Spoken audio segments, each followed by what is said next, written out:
Boa noite, meus irmãos. Eu saúdo cada um de vocês com a graça e com a paz do Senhor Jesus. Eu ainda estou emocionado até o momento com a live que nós tivemos ontem.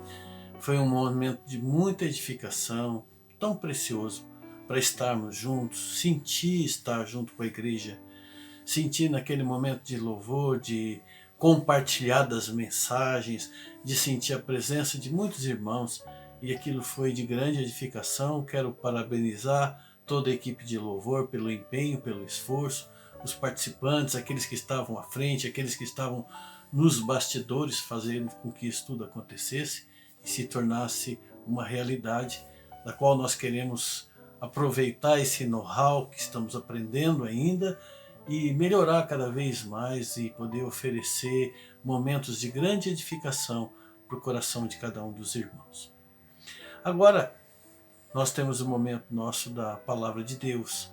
Já tivemos a oportunidade de cantarmos, de ouvirmos, de participarmos, de louvarmos ao Senhor, de celebrarmos a Deus todos os benefícios que Ele tem realizado em nossas vidas. E agora queremos então, em breves momentos, abrir também o nosso coração e deixar Deus falar aos nossos corações agora. O texto que eu quero trazer para vocês nesta noite está no livro do Êxodo, capítulo 4, versículo 1 ao 5. Por favor, se você tiver sua Bíblia, se lê, senão eu vou ler aqui para vocês. Aí Moisés diz ao Senhor: e se não acreditarem em mim? E se não quiserem me ouvir? E se disserem, o Senhor nunca te apareceu? Então perguntou o Senhor a Moisés: o que você tem em suas mãos? Eu tenho apenas um cajado. E Deus disse para Moisés: então jogue esse cajado no chão. E Moisés fez isso. E o cajado se transformou numa serpente. E Moisés fugia dessa serpente. Mas o Senhor disse a Moisés: agora estenda sua mão e pegue a serpente pela cauda. Moisés estendeu a mão, pegou a serpente pela cauda e ela voltou a ser um cajado. Então o Senhor disse: faça esse sinal perante as pessoas e eles vão acreditar que o Senhor, o Deus dos seus antepassados, o Deus de Abraão, Deus de Isaac, Deus de Jacó, de fato lhe apareceu. Vamos orar? Pai, nós pedimos a bênção do Senhor nesse texto que é tão conhecido, já refletido sobre ele. Mais uma vez pedimos que o Senhor nos ajude a aplicar a Tua palavra antiga, mas tão presente, tão viva e eficaz aos nossos corações, para que nós também sejamos edificados nesta hora, assim como foram no passado todos aqueles que tiveram acesso às Sagradas Escrituras. Pedimos que o Senhor fale ao nosso coração, que o Senhor mostre a Tua vontade, que o Senhor nos encoraje, que o Senhor nos fortaleça, que o Senhor mostre como nós podemos Te servir melhor. De que maneira? Usando este texto. Nós Te pedimos isso em nome de Jesus. Então, nem sempre é fácil a gente fazer a vontade de Deus. Principalmente quando aquilo que Ele nos chama a fazer, os desafios que Deus tem para nós, parece ser muito maiores do que aquilo que a gente tem capacidade de fazer, do que aquilo que a gente acha que consegue fazer. E não é só com a gente que acontece isso não. A gente vê personagens das Escrituras, como era o caso de Jeremias. Quando Deus chamou Jeremias para ser um profeta, ele achava que ele não tinha condições, ele não tinha a experiência necessária. Ele se achava novo, ele se achava, e era mesmo, e ele se achava até uma criança infantil diante da grandeza da responsabilidade que Deus deu para ele. E ele diz lá em Jeremias capítulo 1, versículos 5 a 6, diz assim que Deus falando para Jeremias: antes do seu nascimento, quando você ainda estava na barriga da sua mãe, eu te conheci, Jeremias. Eu separei você para que você fosse profeta para as nações. Aí Jeremias responde ao Senhor: ó Senhor meu Deus, eu não sei falar ao povo, eu sou muito jovem, eu não passo de uma criança. O que ele está dizendo aqui é que eu não tenho experiência suficiente para poder servir ao Senhor. Eu não tenho a experiência necessária para te servir. A gente vê um outro exemplo, Gideão. foi chamado por Deus, ele tremeu até os ossos, porque a responsabilidade que Deus deu para ele também era muito grande. E ele achava que eu não tenho os recursos necessários para poder fazer isso que o Senhor está pedindo de mim. A minha família é pequenininha, é fraca, eu sou o mais fraco da família. Ele diz lá em Juízes, capítulo 6, versículo 14 e 15, então o Senhor ordenou a Gideão, vá com toda a sua força e livre o povo de Israel dos midianitas. Sou eu quem estou mandando que você vá. Mas Gideão, amedrontado, responde ao Senhor, como eu posso libertar Israel? A minha família é a mais pobre da tribo de Manassés e eu sou o menor da casa do meu pai. Eu sou o mais fraco entre os meus parentes, entre as pessoas que estão ao meu redor. Eu não tenho o que é necessário para servir. Eu não tenho essa capacidade para servir. Eu não tenho os recursos. Eu sou pobre, eu sou fraco. Eu sou o menor da minha casa. A gente vai olhando nas escrituras, tem vários outros exemplos. Nós temos o exemplo de Jonas. Jonas também tinha razão de ficar amedrontado quando Deus chama ele para ser profeta no meio dos ninivitas, que era um povo cruel, extremamente cruel. Então ele teve medo e fugiu. E ele fugiu porque ele não tinha a coragem necessária, faltava para ele. Para uns acha que falta recurso, o outro acha que falta experiência, e ele falta coragem para mim, para poder enfrentar isso que o Senhor está pedindo de mim. Essa missão é grande demais. Isso sem falar que tem tanta gente ao longo da história, no nosso meio e no tempo passado também, que sempre inventa uma desculpa, alguma maneira de tentar se esquivar de um chamado de Deus, de uma oportunidade que Deus nos dá. Jesus mesmo usou uma ilustração para falar desse tipo de comportamento que muitos têm, de se esquivar do chamado de Deus, usando argumentos às vezes que não são assim tão plausíveis, que são tolos até. E aí ele conta a história de um rei que fez um grande banquete e convidou seus amigos. E na hora do banquete, os amigos foram dando desculpas esfarrapadas para não participar. Um deles disse, eu não vou poder participar do banquete porque eu comprei uma chácara e eu vou examinar. Olha que desculpa. Quem é que compra uma chácara sem conhecer antes? Além disso, o banquete geralmente é à noite. E como é que ele ia examinar a chácara à noite? E se ele não tinha feito isso até agora, ele podia ter feito depois. Mas o que ele estava dizendo para Deus, o que ele estava dizendo na parábola, na verdade, era, eu não tenho tempo para estar com Deus. Eu não tenho tempo para estar com o Senhor. Eu não tenho tempo para participar daquilo que o Senhor está me chamando. Aí na parábola de Jesus ele fala também de um outro que chega e fala assim, olha, eu não vou poder participar da festa, eu não vou aceitar o seu convite, porque eu comprei 5 juntas de boi e eu tenho que experimentá-la. Antigamente os tratores funcionavam assim, colocava 2 bois e uma canga, então os 2 bois tinham que ser com a mesma força para eles poderem puxar um arado, para eles poderem puxar uma carroça, alguma coisa assim. Se ele tinha comprado 5 juntas, então ele tinha comprado 10 bois. Para ele saber qual boi que dava certo com o outro boi, ele ia gastar muito tempo. Não era o tempo da festa que ia ser o momento dele fazer a experiência. Aquilo era uma outra desculpa. Ele está dizendo, eu sou muito ocupado. Eu tenho muita responsabilidade e meu trabalho não vai deixar eu fazer o que é a vontade de Deus. Uma outra desculpa. Outro chegou e disse, eu não vou poder participar do seu convite, eu não vou poder participar da sua festa, porque eu casei. Claro, ele está dizendo, eu tenho que dar mais valor para a família. Tá certo, a gente tem que dar valor para a família precisa mesmo da atenção. Mas por que não envolver a família no ministério? Por que não trazer a família junto? Imagina, ele foi convidado para um banquete, ele podia levar a esposa, provavelmente o convite era para levar a esposa. Mesmo que ele estivesse na lua de mel, que lugar maravilhoso para estar, sociabilizar e estar numa festa junto com amigos e junto com a esposa. Então cada um deles foi arrumando um pretexto. Sabe, irmãos, pode ser que eu e você, em algum momento também já tenhamos agido dessa forma com Deus. Usado de desculpas, usado de subterfúgios para não aceitar as responsabilidades que nós recebemos e oportunidades que Deus nos dá, oportunidades que vão ser bênção na nossa vida e que vai ser bênção na vida de outras pessoas também. E aí nós dizemos que não temos o que é necessário para aceitar o chamado, mesmo sabendo que quem vai capacitar a gente na hora que a gente é chamado por Deus é Deus.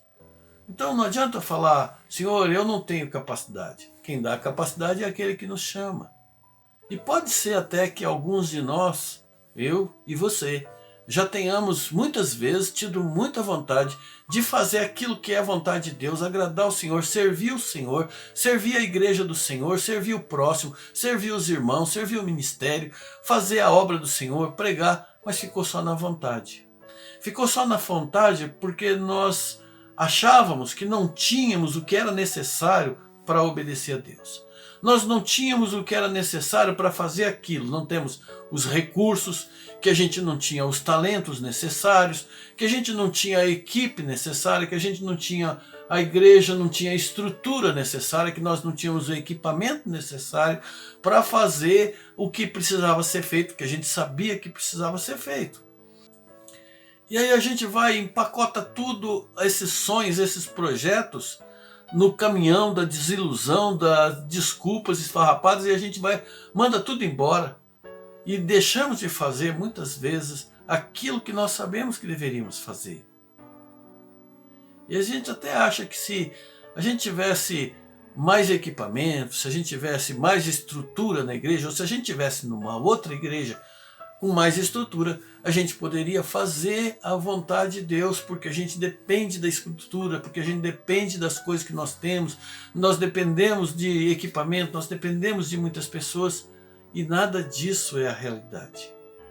Eu acredito que Deus pode dar, se Ele quisesse dar para a gente um lugar melhor, um lugar maior, mais equipamentos, mais talentos, dons especiais, pessoas, recursos financeiros, Ele daria, Ele é dono de todas as coisas. Mas não é assim que Deus age. Deus não age com coisas grandiosas. Ele age com pessoas que têm boa vontade, pessoas que são dispostas a servir. E Deus usa o que a gente tem na mão. O que está à disposição, o mínimo que a gente tem, quando a gente coloca isso nas mãos de Deus, Ele torna grande, Ele torna máximo. O que Deus deseja usar é aquilo que nós somos, é aquilo que nós já temos, é aquilo que a gente já sabe. Com algum incentivo a gente pode fazer grandes coisas. Lembra daquela viúva de Sarepta?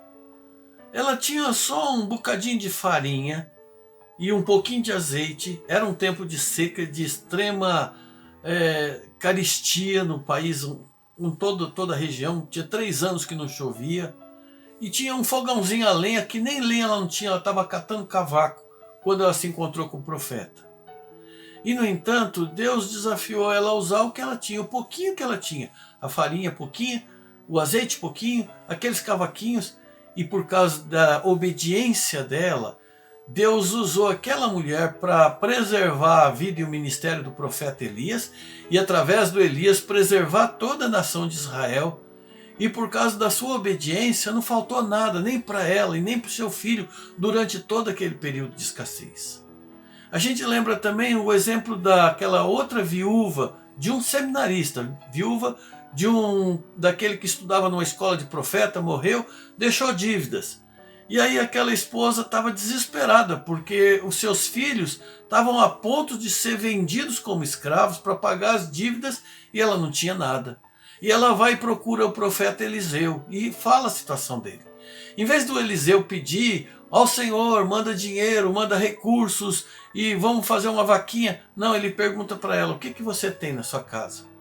Com o que você pode ajudar a amenizar essa situação sua? Ah, profeta, eu não tenho nada em casa, eu só tenho lá um vaso com um pouquinho de azeite, está acabando. E ele falou, então você vai usar isso. Deus vai fazer com o que você tem um milagre. Arruma um monte de vasilha, então foram arrumar um monte de vasilha e Deus multiplicou aquele pouquinho que ela tinha. Com o que ela tinha, Deus resolveu o problema, pagou a dívida e eles viveram com o que sobrou.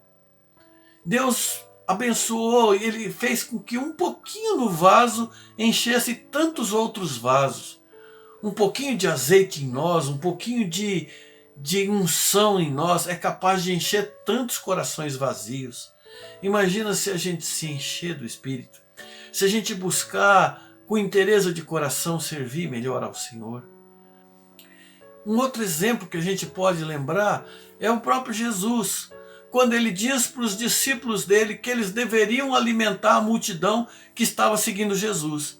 E aí aqueles discípulos falam, mas como que a gente vai alimentar? Nós não temos nada. Nós não temos dinheiro no bolso, nem se a gente tivesse, a gente ia ter que ter muito dinheiro para alimentar todo esse povo. Só o que a gente tem aqui é 5 pães e 2 peixinhos que uma pessoa deu de oferta. Como que a gente vai alimentar? Então Jesus estava querendo mostrar aos discípulos, e a nós também, que nós não devemos confiar nas coisas que nós temos, mas no Senhor que dá as coisas, naquele que provê tudo que nós precisamos. A única coisa que Ele quer de nós e quer usar é aquilo que nós já temos. Não fica sonhando com coisas grandes. Se eu tivesse muito dinheiro, se eu tivesse muitos talentos, se eu tivesse em outra igreja, se eu tivesse mais instrumentos, se eu tivesse mais pessoas, se eu tivesse equipamento. Não. Deus usa o que a gente tem, se nós tivermos disposição para servi-lo. Moisés tinha só um cajado nas mãos. E Deus ia fazer aquela grande obra usando o que ele tinha nas suas mãos. Quando Deus o chamou para libertar o povo, a única coisa que Moisés tinha, Deus fala, o que você tem nas mãos? Eu tenho esse cajado. Ele trabalhava para o sogro. Até o gado que tinha era do sogro. Ele falou, eu tenho esse cajado nas mãos. E seria aquele cajado, com a boa disposição de Moisés, que Deus iria usar para resolver o problema e libertar o seu povo. Deus nos chama para servi-lo com aquilo que a gente tem, com aquilo que a gente já sabe, com aquilo que nós somos. O que é que nós somos, irmãos? Nós somos filhos de Deus. Nós somos filhos de Deus, nós somos herdeiros com Cristo, nós somos habitação do Espírito Santo, mas ainda assim nós somos também instrumento, vaso de barro nas mãos do oleiro, para fazer de nós o que ele desejar. O que nós temos, o que nós sabemos, o que nós somos, já é o suficiente para que Deus use e faça a sua obra. E o que é que nós temos? Nós temos dons que Deus deu, sobrenaturais. Nós temos habilidades que nós fomos desenvolvendo ao longo da trajetória. Nós temos uma certa influência sobre um grupo de pessoas. Nós temos alguns recursos em nossas mãos. Aquilo que a gente tem é o que Deus quer usar. Não precisa de grandes coisas, precisa de disposição. Tendo disposição, Deus faz grandiosidades, usando vasos simples de barro como nós. Deus fez isso com Moisés. Ele usou o que Moisés tinha nas mãos. Ele disse para Moisés, olha, eu posso usar aquilo que você tem nas mãos, mas eu vou também pedir algo mais de você. O que foi que Deus pediu para Moisés? Ele falou, isso que você tem nas mãos, eu quero que você jogue por terra. Você vai jogar esse cajado na terra e vai ter que abrir mão do seu cajado. Para Moisés, aquele cajado tinha um significado especial. Ele servia para apoio, ele tinha que subir em lugares pedregosos, montanhas e tudo atrás do seu rebanho. Então, servia de apoio para ele. Mas Deus estava dizendo, em outras palavras, olha, para me servir, você não vai precisar do apoio das suas coisas, você vai se apoiar em mim. Eu vou ser o arrimo, eu vou ser o seu sustentador. Se você quer me servir, vai ter que abrir mão da zona de conforto, mas eu vou sustentar você, eu vou te ajudar, eu vou te apoiar. Para Moisés, aquele cajado também representava o seu poder de disciplina sobre as ovelhas, para corrigir a ovelha que escapa de um lado, vai para o outro, para poder controlar as ovelhas, para às vezes até punir. Ele tinha o cajado, era o seu instrumento nas mãos de controle. Mas Deus está dizendo para ele, olha, para você me servir, você vai esquecer isso, você vai ter que ser manso. Você vai ter que ser uma pessoa que perdoa. Você vai ter que ser inimigo de contenda. Você vai ter que ser tolerante, paciente. Você não pode ser vingativo. Você não vai usar mais o seu cajado da maneira como você usava. Mas você vai se tornar uma pessoa paciente, compassiva, amorosa para poder cuidar do meu rebanho. Além disso, aquele cajado representava também uma espécie de segurança para Moisés. Quando vinha feras, ele podia se defender usando aquele cajado. Deus disse para ele: joga no chão, eu vou defender você. Eu vou defender você contra a oposição, eu vou defender você contra a calúnia, eu vou defender você contra o insulto, eu vou defender você contra acusações, eu vou defender você contra a hostilidade. Essas coisas acontecem na vida cristã, infelizmente, no ministério acontece, a gente está servindo a Deus, essas coisas acontecem, mas Deus diz: eu vou ser o seu defensor. Você não precisa brigar. Pode deixar que eu cuido de você. Eu sou o seu protetor. Era isso que Deus estava dizendo. E tem mais uma coisa. Deus disse para ele assim: eu posso usar o que você tem nas mãos, Moisés, mas você vai ter que me servir mesmo quando tiver com medo. E aí Deus fez uma prova de dar medo. A cobra estava lá e ele fugia da cobra. Agora Deus disse para ele: pega a cobra pela cauda. Tá doido? Nós vimos aqui essa semana, foi noticiado, de um jovem que foi picado por uma cobra. Talvez tenha tentado pegar pela cabeça e foi picado. Imagina pegar pela cauda. Mas ele teve que mostrar fé naquele momento.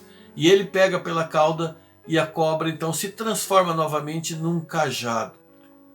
O Senhor disse a ele: estenda a mão e pegue a cauda pela cauda. Moisés estendeu a mão e pegou a serpente pela cauda e ela voltou a ser uma vara.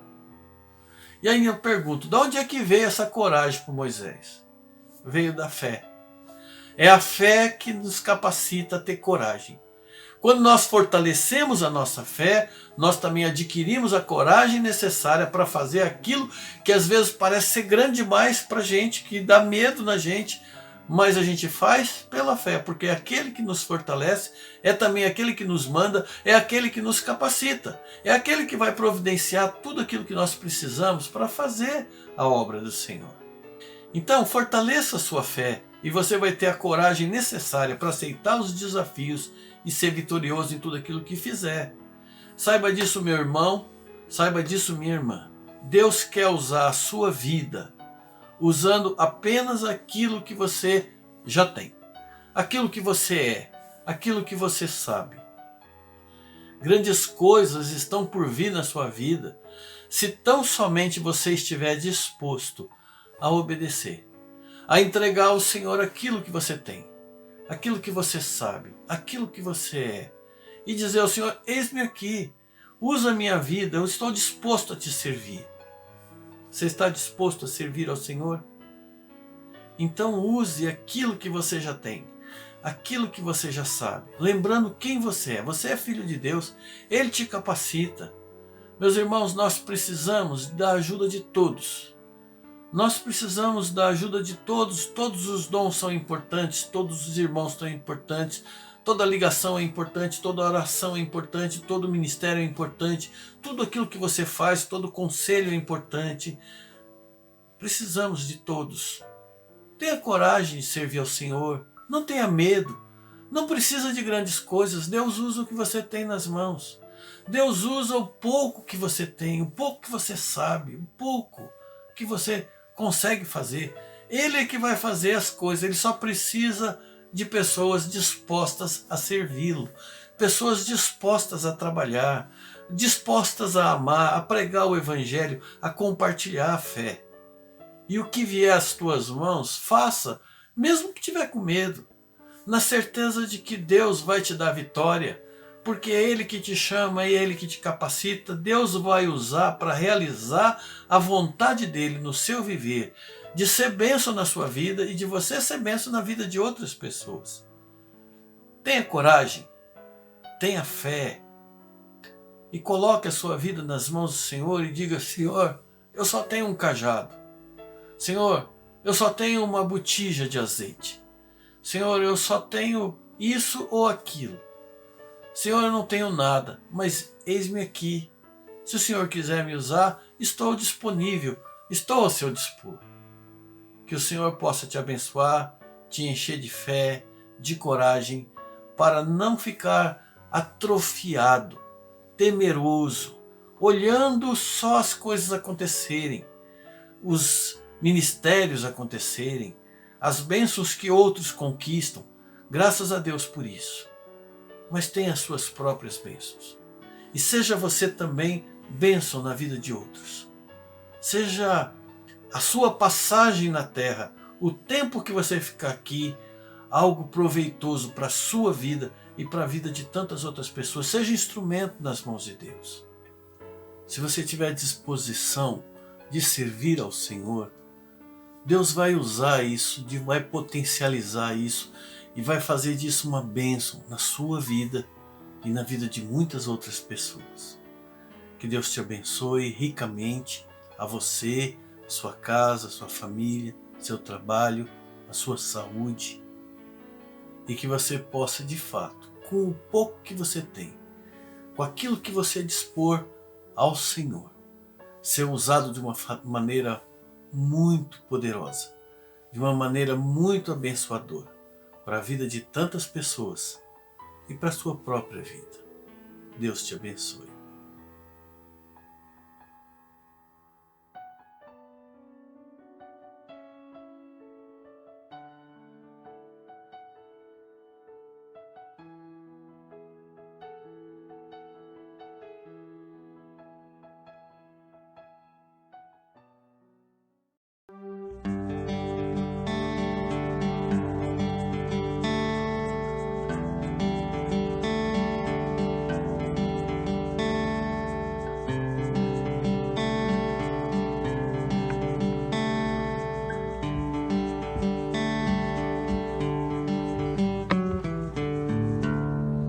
Eu olho para a cruz,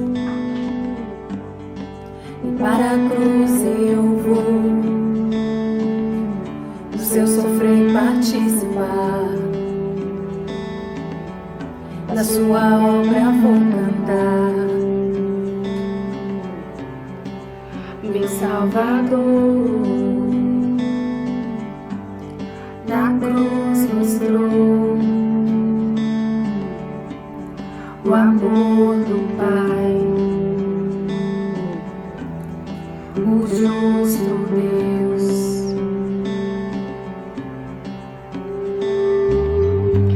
Pela cruz me chamou, gentilmente me atraiu e eu, sem palavras, me aproximo, quebrantado por seu amor.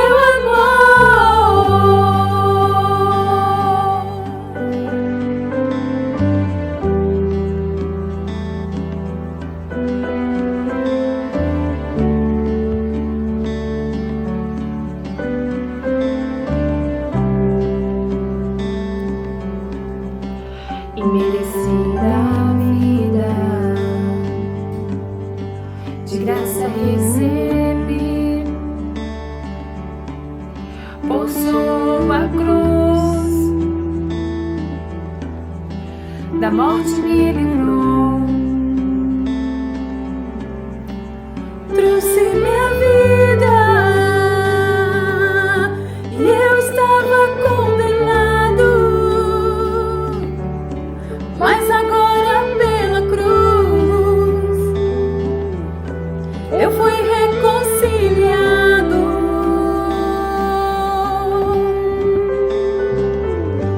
Pela cruz me chamou,